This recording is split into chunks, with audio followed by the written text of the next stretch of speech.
has confirmed the Steam Machine's red overheating warning is going off way too early. So, if your GameCube's light bar is glowing ominously, your hardware probably isn't cooking. A BIOS bug is just making it panic at temperatures that the hardware considers a normal Tuesday. Also, it might be haunted. I'm Riley Murdoch, this is TechLinked, and this anxious little box's LED is supposed to go red at 95 degrees Celsius on the CPU or 90 degrees on the GPU. But one Redditor received the full alarm while they were gaming at 81 degrees and 75 degrees. Now the fix is a BIOS update coming soon, quote, that raises the threshold to 100 degrees for both chips, which is where this laptop grade silicon starts throttling anyway.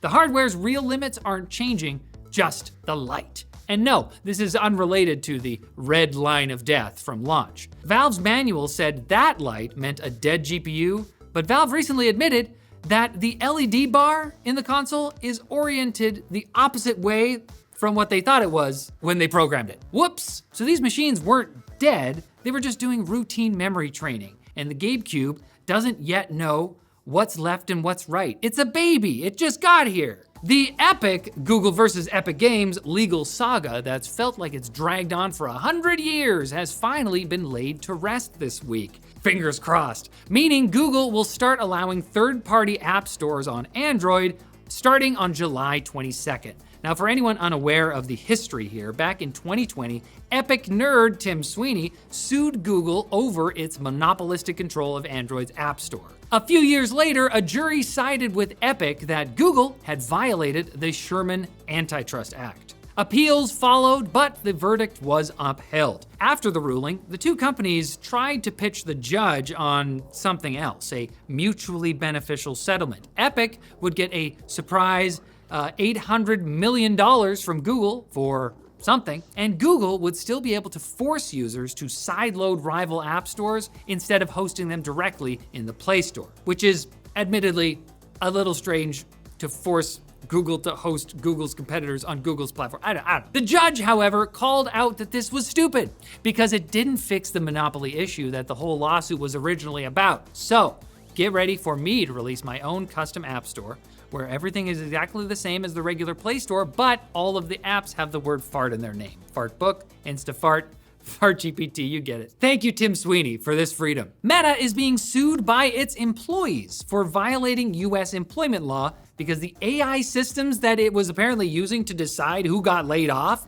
allegedly discriminated against workers on medical leave. They didn't tell the robot to do that, it just hates all of us meatbags. The 26 employees behind the suit are asserting that Meta's key logging tools were tracking metrics like keystrokes and token usage, but didn't account for people who were sick or away on protected leave. So the system read their lack of activity as underperformance and ranked them for termination. They should have been working on vacation. It's also worth noting that when this keystroke tracking software was first rolled out by Meta back in April, they said it was only being used for AI training, not performance evaluation. Meta's defense is that it only used AI to flag unproductive workers, and in a statement to Reuters, the company said humans ultimately made the call on who to fire. Oh, I'm so sorry, it wasn't your AI that broke the law, it was just your employees listening to the AI.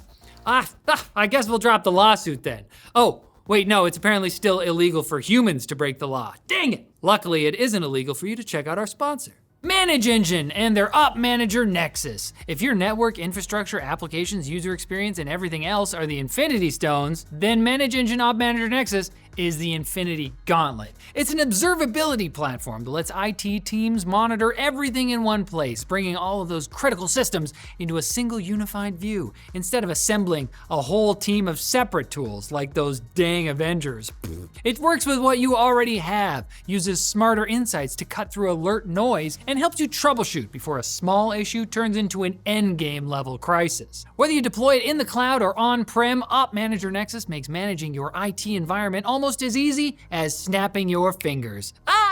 Stop guessing and start knowing with OpManager Nexus. Link in the description. Quick Bits are like Go-Gurt. Nobody knows if it's a drink or a food, but you've finished 5 of them before the doubt kicks in. Apple is suing OpenAI over stolen trade secrets that OpenAI is allegedly using to build its flagship hardware product, a Johnny Ive designed AI smart speaker. Apple says OpenAI's hardware chief Tang Tan, who is a former Apple VP, tried to poach more Apple employees to come join him, going so far as to coach departing employees on how to evade Apple security. Now, if this is true, it's a wild risk for OpenAI to take in designing what amounts to a hallucinating HomePod, especially given that OpenAI is apparently releasing even dumber hardware products. Most recently, the Codex Micro, a $230 macro pad with a built-in microphone designed to allow you to talk to ChatGPT without the exhausting activity of using your normal keyboard. Use this other smaller keyboard instead, much better. New York has become the first state to ban new hyperscale data centers. Those are the ones drawing 50 megawatts or more, buying the state a year to write regulations for this industry. Now, a 50 megawatt data center uses 50,000 homes worth of electricity, but already approved projects will still go ahead.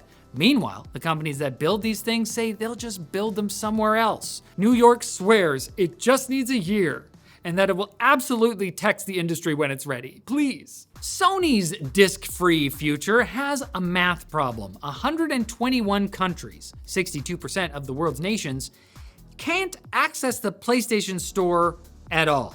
There's no PSN in Georgia, Estonia, Kenya, Vietnam, or Jamaica, meaning once disc production ends in 2028, gamers there will have no official way to buy a PlayStation game. Sony has not announced any expansion plans, meaning the PS6 will be something gamers have argued about for decades. A true console exclusive to 38% of Earth.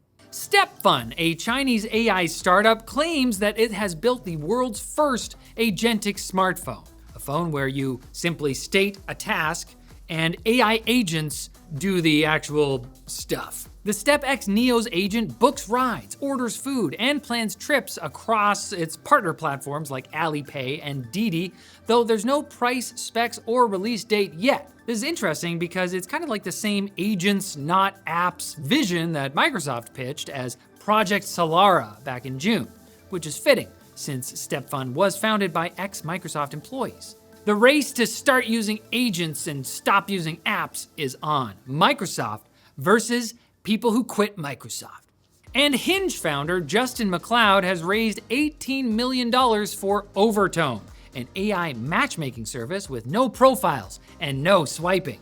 The AI gets to know you by voice, then only introduces you to someone when it decides that you're compatible, which fans will recognize as the literal plot of Black Mirror's Hang the DJ. Now, the wackiest part of all this is that Match Group, the owner of Hinge and Tinder, is helping to fund it.